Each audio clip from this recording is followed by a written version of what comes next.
Hello friends, তোমরা সবাই কেমন আছো? আশা করছি তোমরা সবাই অনেক অনেক ভালো আছো। তো আজকে আমাদের বাড়িতে চিকেন নিয়ে আসছিল, তো চিকেন রান্না হচ্ছে। এদিকে দেখো আমাদের কাছে কত সুন্দর লেবু দুটোই আছে, কারণ গাছ ভর্তি ছিল। এখন শীতকাল, তাই গাছে দুটোই আছে। আর এদিকে দেখো আমরা ভুট্টা করছিলাম, এখনও সবগুলো বের হয়নি, শুধু একটা গাছে বের হয়েছে। এর আগের ভিডিওতে তোমাদের আমি দেখিয়েছিলাম খড়গুলো জমিতে আছে, সেখানে তো রাখা যাবে না, তাই খড়গুলো বাইরে নিয়ে আসা হচ্ছে। বাইরে নিয়ে আসে এইভাবে রাখা হচ্ছে সঞ্চয় করে। আর খড়গুলো যেখানে রাখছি তার পাশে কত সুন্দর দেখা, একটা পেঁপের গাছ আছে। শুধু পেঁপের গাছ না, পাশে একটা লঙ্কার গাছ আছে। তো আমার গলাটা একটু খারাপ, কারণ ঠান্ডা লেগেছে। আর দেখো তোমাদের যে আগে লেবু দেখিয়েছিলাম, সেই লেবুর গাছে দেখো কত সুন্দর দুটো ঘুঘুর বাচ্চা। তোমরা কারা কারা ঘুঘুর চেনো কমেন্ট করে জানিও অবশ্যই। আর এখনো কিন্তু সন্ধে হয়নি, বিকাল। দেখো বিকালে কত সুন্দর আকাশে চাঁদ দেখা যাচ্ছে।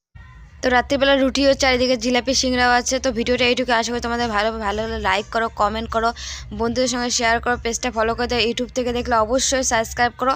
সবাই ভালো থাকো, আর খুব তাড়াতাড়ি নতুন ব্লগের সঙ্গে দেখা হচ্ছে।